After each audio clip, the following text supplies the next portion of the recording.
네, 월스트리트 모닝 브리핑 함께하고 있습니다. 자, 이번에는 미국 현재 분위기를 저희가 좀 확인을 해보도록 하겠습니다. 글로벌 인터뷰 미국 주식 전문 유튜버 유사남님 뉴저지 연결합니다. 어서 오세요.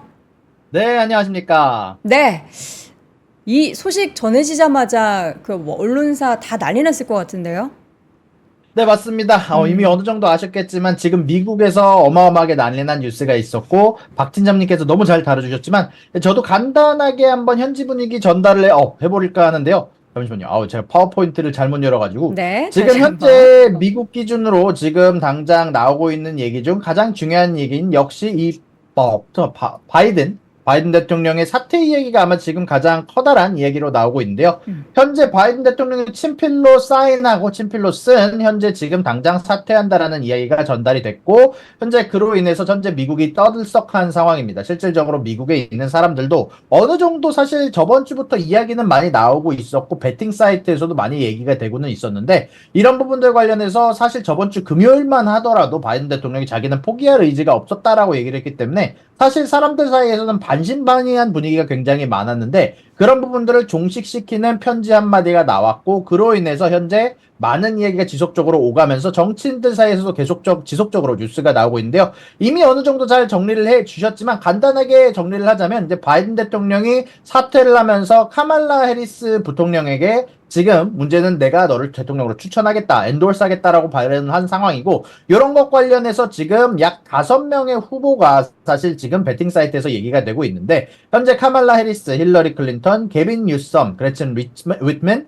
그리고 미셸 오바마까지 얘기가 되고 있는데 이 중 사실상 카말라 해리스가 압도적인 지분을 가져가고 있는 상황입니다. 사실상 카말라 해리스 쪽에서도 현재 전당대회에서 내가 지명되기를 최선을 다하도록 하겠다, 이기겠다라고 발표를 한 상황이고 힐러리 클린턴과 그리고 예전 빌 클린턴 대통령 같은 경우도 카말라 해리스를 지지한다고 얘기를 했던 상황이기 때문에 사실상 카말라 해리스로 굳어지는 분위기긴 합니다만 여기에다가 초를 치는 인물이 한 분이 계십니다. 이제 그분이 바로 JFK 주니어, JFK 2세로 불리시는 분인데 무튼 이분 같은 경우는 카말라 해리스가 어마어마하게 인기가 없는 대통령 후보다. 이분으로서는 트럼프 대통령을 이길 수 없다라고 얘기를 하면서 만약에 민주당이 자신을 후보로 지목을 했다면 내가 거기 가서 그 민주당의 이야기를 들을 생각이 있었고 내가 후보로 출마할 생각이 있다라고 얘기를 하긴 했지만 사실상 지지를 많이 받는 상황은 아니고요. 그럼에도 불구하고 사실 트럼프 전 대통령에 대한 인기는 여전한 상황이긴 합니다. 사실상 지금 베팅 사이트에서도 여전히 트럼프 전 대통령의 승리를 67%가량으로 가져가고 있는 상황이고 카말라 해리스 전 부통령, 지금 이제 대통령 후보가 이제 될 것으로 예상이 되는 카말라 해리스는 아직까지는 33%의 현재 지지율을 가져가고 있는 상황이다 보니까 이런 부분들 관련해서는 아직까지는 조금 더 봐야겠지만 트럼프의 승리는 약간 변함이 없다라고 생각을 하는 게 미국인들 사이에서는 조금 더 많이 우세한 상황이다라고 얘기를 할 수 있을 것 같습니다. 사실 이런 부분에는 특히 트럼프 전 대통령이 저격을 당하면서 남긴 사진이라든지 사실 저번 전당대회에서 너무나도 뭐랄까요, 조금 더 유연한 모습으로 예전까지는 조금 굉장히 날카로운 모습을 보였다만 달면 요번에 사실 전당대회에서 공화당 전당대회는 사실 끝났거든요. 이제 트럼프를 지목을 하게 되면서 공화당 쪽은 전당대회가 끝난 상황인데 사실상 거의 트럼프를 신격화하듯이 거의 어마어마하게 띄워주면서 마무리가 된 상황이다라고 얘기가 나오고 있고요. 그리고 이런 부분들 관련해서 사실 이미 박종원 팀장님이 조금 전달을 해주셨지만 조금만 더 앞으로 어떻게 될지에 대해서 지목해서 얘기를 하게 되면은요. 일단 미국 내 분위기는 사실 바이든 대통령이 현재 민주당 전당대회 이전에 사퇴를 해서 최악의 혼란은 막았다라는 평가가 대부분인 것 같습니다. 사실 내달 19일, 22일로 예당된 전당대회 전에 사실 90일 전까지 후보 등록을 마쳐야 되기 때문에 8월 7일까지 바이든을 대체할 공식 대통령 후보를 찾아야 되는데 사실상 바이든이 사퇴 선언을 하게 됨에 따라서 이런 스케줄을 조금 더 가속화할 가능성을 남기기도 했고요. 다만 최근 여론조사와 후보 교체에 따라서 해리스가 바이든의 뒤를 이을 가능성이 가장 높고 사실 말씀해주신 것처럼 사실 여태까지 모았던 기부금을 공식적으로 사용할 수 있는 사람은 러닝메이트였던 카멜라 해리스밖에 없기 때문에 사실 카말라 해리스가 압도적으로 지지율이 높은 상황이고 실질적으로 대부분의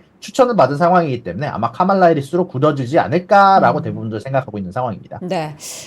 지금 보통 뭐 이런 좀 뭔가 큰 이슈잖아요. 정치권에 있어서. 그러면은 관련한 뭐 민주당 인사라든지 공화당 인사들이라든지 지금 뭐 굉장히 빠르게 속보성으로 각 언론사들이 뭐 인터뷰하는 내용도 막 전달될 것 같고, 뭐 길거리에서는 미국은 좀 약간 그런 뭐라 그러죠? 막 시위하는 게 워낙에 비일비재하기 때문에 그러한 분위기는 없나요? 뭔가 반대를 한다거나 혹은 이제 더 좀 이런 민주당을 혹은 공화당을 지지하려는 그런 시위자들의 움직임 같은 건 없을까요? 일단 뉴욕, 뉴저지가 원래 음. 민주당 텃밭입니다. 사실 대부분 항상 음. 여태까지 대선 중 민주당을 골랐는데도 불구하고 사실 바이든 대통령의 지지율 혹은 인기가 많이 떨어진 상황이었거든요. 사실 네. 제 주변에서 원래 민주당이나 바이든을 지지하던 인원들도 음. 요번에 토론 사태와 사실 트럼프의 저격 사건으로 인해서 트럼프가 당선될 것 같다. 아마 트럼프가 더 강인해 보인다라고 얘기를 할 정도로 사실 미국 내 인기가 사실 바이든은 굉장히 많이 음. 떨어져 있는 상황이었고 네. 트럼프는 많이 올라가 있던 상황이다 보니까 차라리 음. 바뀌어야 된다라는 게 조금 더 대세에 가까웠던 것 같아요. 이제 그런 네. 상황 안에서 카말라 해리스가 가장 많이 이야기가 됐었고 음. 결국 이런 부분들 관련해서 바이든이 사퇴를 안 한다고 했을 때 사실 조금 더 내부적으로 반발이 많았거든요. 이제 저도 음. 제 주변한테 물어봤을 때 아마 사퇴해야 되지 않을까라는 의견이 좀 더 많았던 만큼 아무래도 음. 민주당 지지자들 사이에서는 조금 더 환영할 만한 일로 좀 여겨지는 것 같습니다. 음. 자, 이번 주 이제 미국 시장의 한 주의 풍경을 담은 사진을 딱 보니까 블루 스크린 화면이 눈에 띄네요. 이게 공항이죠? 네, 맞습니다. 현재 공항에서 이제 제 친구가 보내준 사진인데, 네. 지금 이렇게 블루 스크린이 떠가지고 어. 항공기가 운항을 못하는 상황의 사진을 한번 여러분들을 위해서 담았고요. 그리고 두 번째 오른쪽에 있는 사진은 사실 뉴저지에 있는 거의 한인들이 모든 사람들이 몰려갔다고 할 정도로 인스타그램에서는 아주 넘쳐나는 이분의 사진으로 아이유 넘쳐나는데요. 아니에요, 바로 아이유? 맞습니다. 아이유 콘서트가 네. 미국 내에서 진행 중인데 사실 지금 아예 그 콘서트 관람석을 꽉 채웠다라고 할 정도로 음. 굉장히 흥행을 했다라고 할 수 있을 것 같고요. 이 두 가지 사진이 사실 이번 주에 네. 가장 뉴저지에서는 아마 가장 커다란 사건이 아, 아니었나 싶습니다. 저도 개인적으로 이제 아이유 콘서트를 살면서 딱 한 번 가봤는데 너무나 인상 깊어가지고 그때부터 정말 더 빅팬이 됐는데 지금 월드 투어를 하고 있는 걸로 알고 있는데, 근데 전 궁금한 게 그 아이유 콘서트에는 어떻게 한인들이 주 관객입니까? 아니면은 미국 분들도 좀 많습니까? 일단 미국 분들이 굉장히 오, 많았습니다. 정말요? 네, 미국 분들이 생각보다 굉장히 많았고 콘서트장에도 왼쪽에다가 미국어 영어로 된 자막들을 띄워줬고요. 그리고 아이유도 사실 영어로 콘서트 도중에 말을 하게 돼 있었고 사실 번역을 하시는 어, 분이 통역을 하시는 분은 계셨는데 네. 아예 라이브로 통역을 아이유 목소리랑도 비슷하셨고 실질적으로 되게 감정을 담아서 되게 즐겁게 번역을 하셨더라고요. 와, 실질적으로 사실 이제 뭐 이렇게 월드 투어 한다고 하면 현지에 있는 한인들이 과연 많이 올 것인가, 아니면은 요즘 워낙 케이팝이 인기다 보니까 미국 현지에 있는 이제 미국인들이 많이 올 것인가 싶었는데 미국 관객들이 굉장히 많았다라는 것도 뭔가 우리가 생각해 볼 만한 포인트가 될 것 같습니다. 자, 이제 밤사이 그리고 주말 사이 있었던 이슈들 좀 정리를 해봤고, 지금 방금 전에 있었던 바이든 대통령의 대선 후보 사퇴 소식까지 정리해 드렸는데, 지난주에 있었던 주요 키워드들도 좀 간단하게 쭉 확인 한번 해볼까요?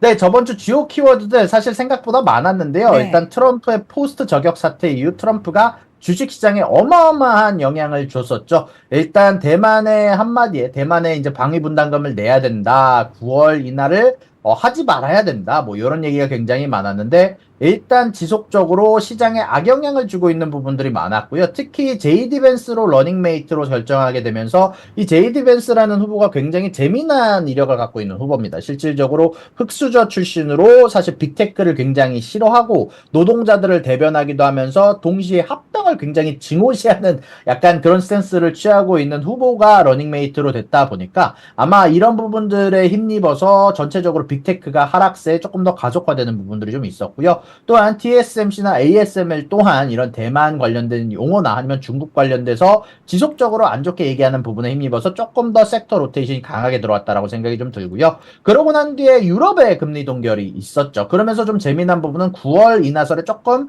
힘을 실어주는 분위기가 있었는데 물론 데이터를 보고 판단한다라고 얘기를 하기는 했지만 지속적으로 ECB 쪽에서는 조금 더 완화적인 기조를 취하려는 모습이 좀 나오고 있고요. 그리고 캐나다 같은 경우는 좀 있으면 이제 다음 주에 금리에 대한 발표가 있는데 기준금리가 추가적으로 인하가 되지 않을까라는 전망이 나오고 있습니다. 아무래도 실업률 관련된 부분들이 가장 주목을 받고 있고요. 그리고 이번 주에 금리 인하 시기에 관련된 코멘트들이 되게 많았는데 트럼프 같은 경우는 대선 전에 금리 인하를 하지 말아라 라고 하면서 반대를 하면서 선거에 영향을 주면 안 된다라고 얘기를 했고요. 모건 스탠리와 골드만삭스는 전체적으로 9월 인하설에 무게를 실어주는 움직임이 좀 나왔고 연준 민원 중 사실 조금 많이 매파로 좀 분류가 되는 월러 연준 이사 같은 경우도 금리 인하 시점이 가까워졌다라고 하면서 9월 인하설에 굉장히 힘을 실어주는 분위기가 나왔습니다. 그러다 보니까 사실상 현재 패드워치 툴 기준으로는 9월 인하 쪽에 사실 뭐 거의 몰려있는 모습들이 나오고 있고요. 아무래도 9월 인하설이 가장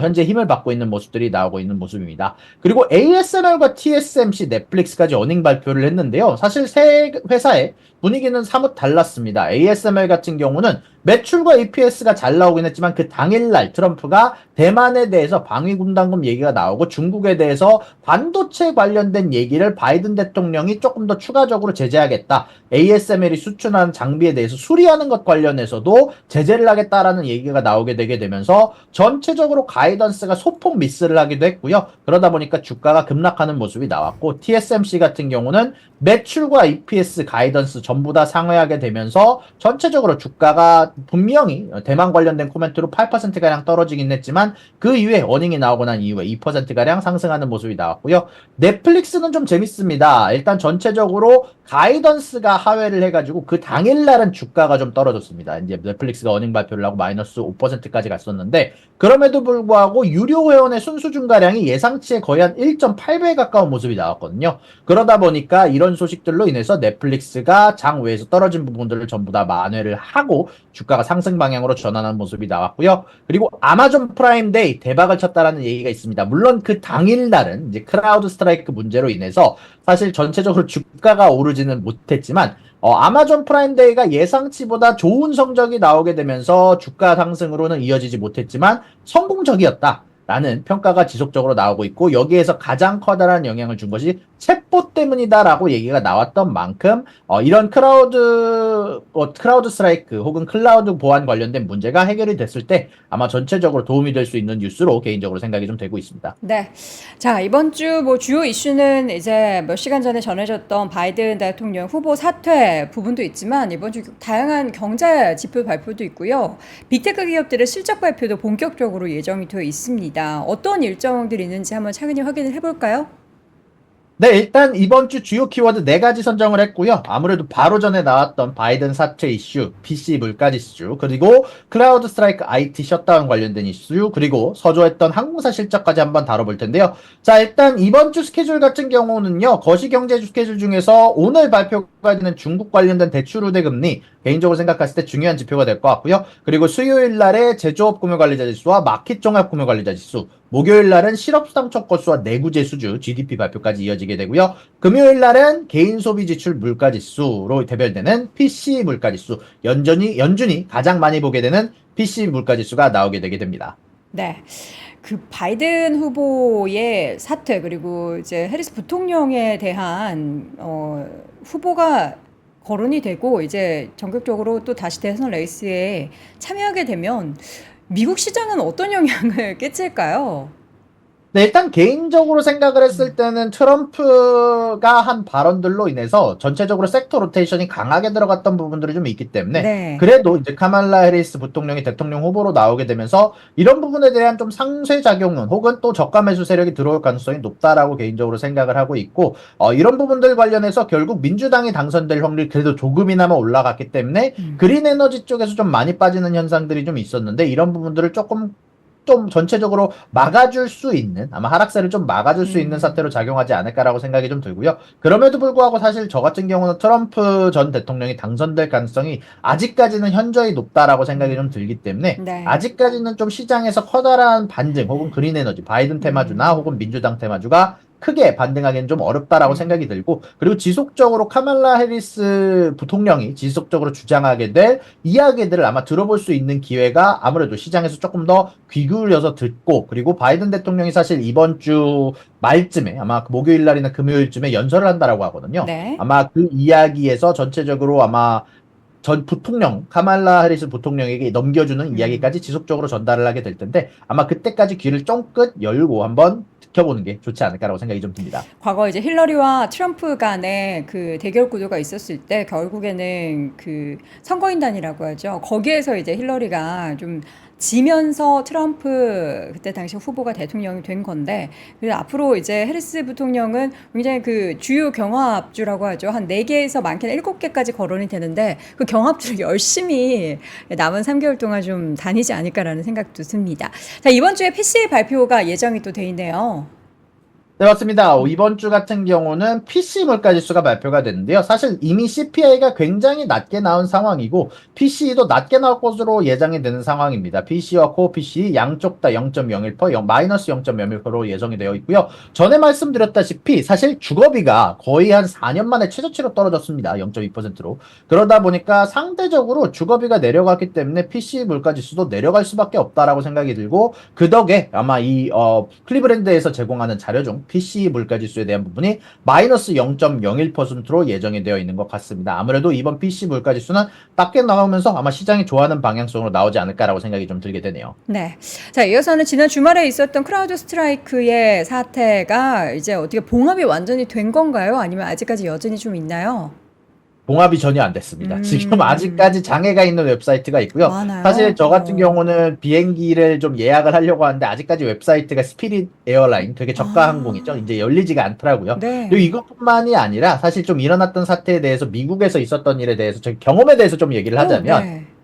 일단 크라우드 스트라이크 사태가 나고 사실 그날이 제 마지막 제 본업의 마지막 날이었거든요. 예. 네, 근데 웹사이트 접속이 안 되더라고요. 이제 이게 저희 컴퓨터 웹사이트로 저희 컴퓨터 회사 저희 회사의 컴퓨터로 연결이 돼야 되는데 이게 블루 스크린이 났다 보니까 이게 연결이 안 돼가지고 회사 서버로 그래서 제가 제대로 좀 인수한계가 제대로 안 돼서 하루나 이틀 정도 다시 또 접속해야 될 수도 있고요. 일을 더 해야 실질적으로 네. 그래서 그래서 일을 못한 회사들도 많고요. 미국의 네. 현지에 있는 한국 회사들에 다니는 사람들도 지속적으로 이제 저한테 물어보는 사람들이 있더라고요. 이 뉴스가 이제 어떻게 언제까지 가냐. 근데 네. 이게 문제가 사실 문제 자체는 해결이 됐는데 말씀해 주셨던 것처럼 이거를 컴퓨터를 껐다 켜야 됩니다. 이게 일일이 껐다 켜는 게 굉장히 커다란 일인 게 이게 서버 같은 경우는요. 모니터가 안 달려 있습니다. 컴퓨터가 모니터가 안 달려 있다 보니까 서버를 직접 연결해서 껐다 켜는 것 자체가 굉장히 어려운 수작업이 되고 있기도 하고요. 실질적으로 이런 부분들 관련해서 비행기는 이미 연착이 돼서 사람들이 밀려 있는 상황입니다. 그러다 보니까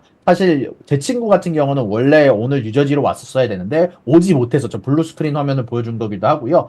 이제 이런 부분들 관련해서 뉴욕이랑 사실 샌프란시스코에서는 굉장히 재미난 일화가 있었는데 이게 워낙 시스템이 굉장히 노후화가 돼 있습니다. 네. 뉴욕과 샌프란시스코나 버스나 지하철 시스템이 너무 노후화가 돼 있는 상황이다 보니까 반대로 저 장애에 영향을 안 받았어요. 그래서 네.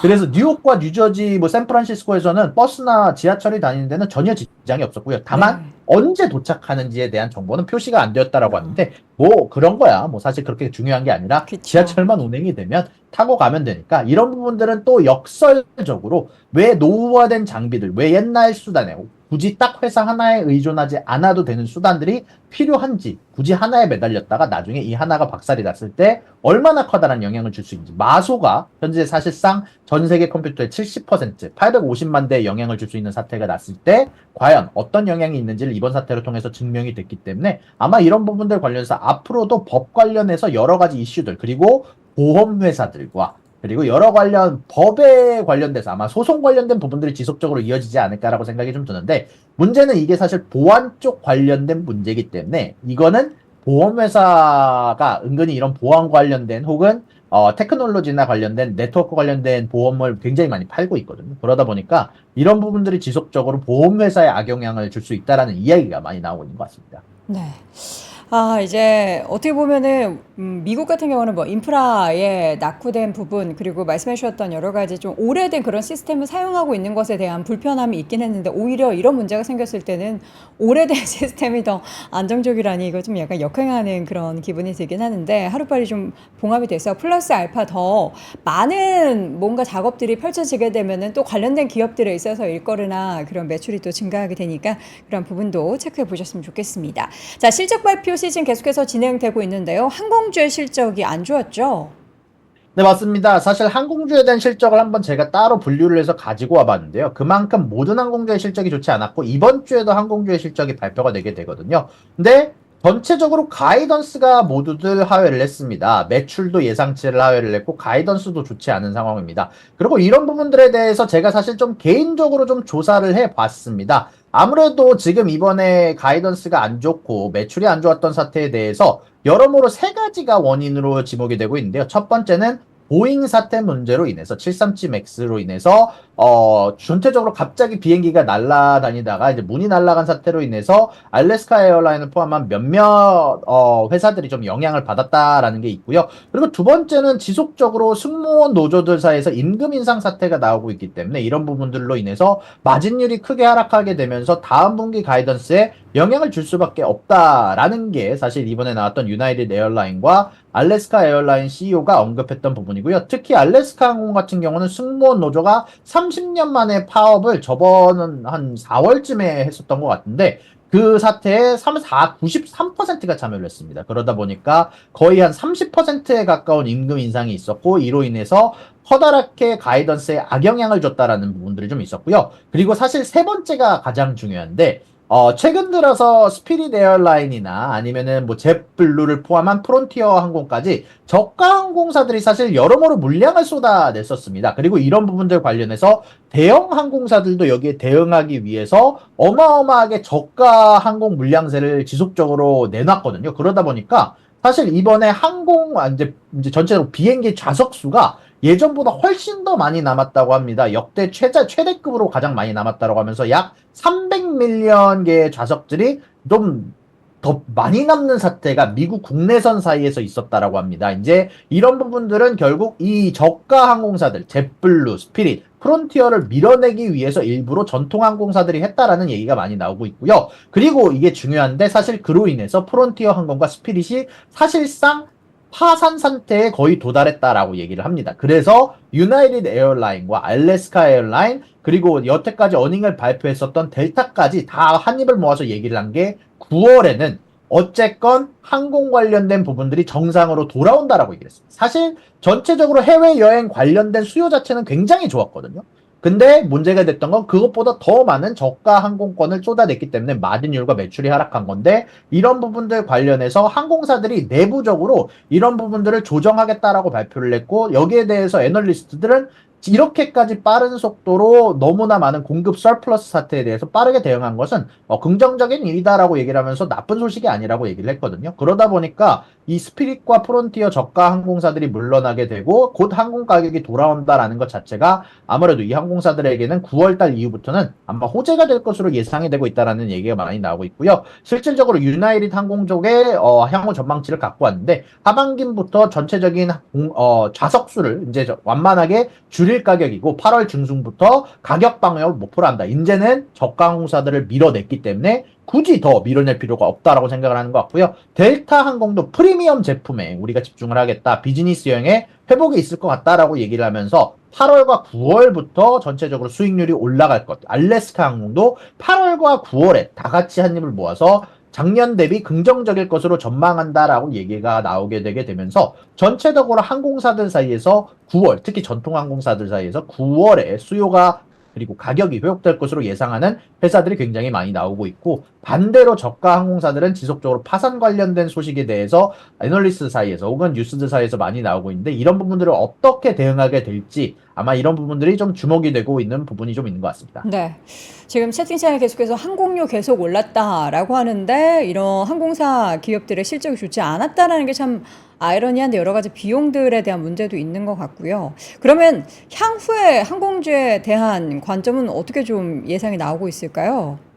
일단 항공사들 사이에서 음. 대놓고 다음 분기에 대한 가이던스는 안 좋을 거라고 얘기를 했기 때문에 네. 다음 분기까지는 아마 전체적으로 매출이나 수익성이 좋지 않을 것으로 예상이 되고 있고요. 음. 그러나 얘기가 나오고 있는 것처럼 9월 달부터는 저가 항공사들이 밀려나게 되면서 이제는 가격 관련한 혹은 수요 관련한 이제 공급 관련된 부분들이 정상화가 나올 것으로 예상이 되면서 4분기 때는 다들 입을 모아서 좋아질 거라고 예상을 하고 있거든요. 네. 하지만 이 좋아진다라는 건 손님들한테는 좋은 소식이 아니겠죠. 그렇죠. 그러다 보니까 미국 국내에서 좌석을 타고 다니는 미국 항공권 이게 뭐 혹시 아시는 분들을 위해서 좀 얘기를 하자면 국제 항공권은 포함이 되지 않습니다. 사실상 저가항공사들이 저 국제항공을 선을 운영하고 있는 건 아니라서 국내 항공, 정확히 말하면 미국 국내 선들 사이에서 경쟁이 치열했던 거라서 아무래도 이런 부분들의 수혜를 받았던 것은 국내 항공권들이었고 실질적으로 굉장히 싼 가격에 여기서 만약에 뉴저지에서 LA까지 갔는데 약 280불 정도면 사실 갔었거든요. 원래 이게 네. 가격이 한 400불, 500불 정도 했던 가격인데 그때에 비해서 많이 내려온 가격인데 결국 이런 부분들이 정상화로 돌아간다라고 얘기를 하면서 아마 다시 또 비행기 항공권이 비싸지는 시대가 오지 않을까라고 예상이 되고요. 그리고 플러스 알파로 요즘에 유가의 움직임이 사실 상당히 좋습니다. 그러다 보니까 이 유가의 하락과 겹쳐지게 됐을 때 항공사들 사이에서는 아마 4분기 쪽에서는 좀 재미난 시너지가 나올 수 있지 않을까라고 개인적으로 좀 생각이 들었던 것 같습니다. 알겠습니다. 항공사 관련한 실적 내용 자세하게 확인을 해봤고요. 이번 주에는 이제 무엇보다 더 중요한 빅테크 기업들의 실적 발표가 예정이 되어 있네요. 맞습니다. 이번 주도 사실 아주 재미난 기업들의 어닝들이 발표가 되면서 실적 시즌이 돌아온 것을 느껴지게 하고 있는데요. 자, 일단 화요일 날 가장 많은 분들이 중심으로 재미나게 볼 것 같습니다. 일단 테슬라 같은 경우는 특히 일론 머스크가 트럼프를 지지한다라고 얘기를 하면서 주가도 많이 크게 왔다 갔다 한 상황인데 테슬라의 어닝 발표가 있을 예정이고요. 테슬라 같은 경우는 최근 들어서 자동차 관련된 분야보다는 로봇 관련된 분야에 사람들을 더 고용하고 있다라는 뉴스를 발표하기도 했었는데 실질적으로 실적이 어떻게 될지 좀 주목이 될 것 같고요. 그리고 구글 같은 경우도 전체적으로 실적 발표가 예정이 되어 있는데 아마 클라우드 관련된 부분 실적이 아마 가장 커다란 영향을 주지 않을까라고 생각이 좀 들고요. 그리고 태양광 관련된 부분 트럼프가 당선이 되면 전체적으로 악영향을 받을 수 있는 주식으로 예정이 되어 있는데 엠페이지의 어닝 볼 필요가 있는 것 같고요. 그리고 아마존의 프라임데이의 수요는 좋았지만 전체적으로 시장 내의 수요가 떨어지지 않을까라고 생각이 드는 가운데 비자의 어닝까지가 아마 제가 제일 중요하게 볼 것 같고요. 그리고 개인적으로는 치폴레와 아메리칸 드림, 덱스컴, 브리스톨 마이어스 스콧까지가 제가 개인적으로 집중하고 있는 부분이고 그리고 아메리칸 에어라인즈 같은 경우는 지속적으로 안 좋았던 항공사들 어닝에 이어서 마지막으로 안 좋게 또 보고를 할 수 있지 않을까라고 생각이 좀 들다 보니까 개인적으로 조금 더 집중하는 부분들이 좀 있었던 것 같습니다. 네, 저 궁금한 게 하나 있는 게 최근에 이제 테슬라 관련해서 신차 판매가 많이 줄었다라고 뭐 그런 내용이 나오던데 그래서 저는 반대로 중고차 판매가 된 거 아니야? 그런 생각도 조금 들었거든요. 어떻게 주변에 그냥 차량 자체에 대한 그러니까 차를 바꿔야겠다라는 수요 자체에 대해서 다들 좀 안 사려는 그런 분위기인가 봐요.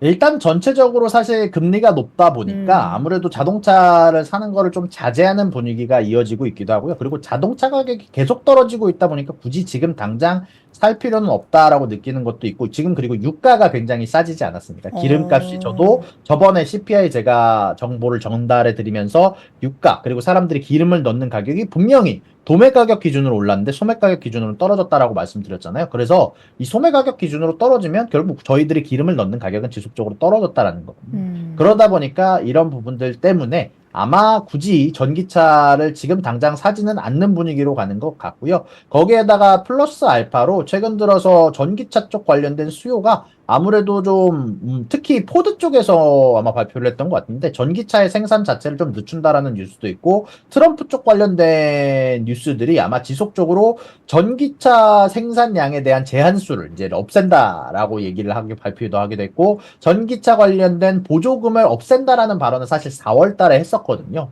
그러다 보니까 이런 부분들에 힘입어서 전기차 주식들이 과연 장기적으로 봤을 때 트럼프가 당선된다라는 걸 기본으로 깔고 갔을 때 과연 좋게 작용할지는 솔직히 저도 조금 의문이 드는 바가 있습니다. 다만 테슬라 같은 경우는 보조금을 받지 않아도 된다라고 일론 머스크가 얘기를 했었고 아마 여태까지 이미 높은 점유율을 가져가고 있고 그리고 또 반대로 트럼프를 서포트를 한다라고 얘기를 처음부터 일찌감치 해놨던 상황이라 앞으로 어떻게 될지는 아마 조금 더 지속적으로 지켜봐야 될 것 같습니다. 네.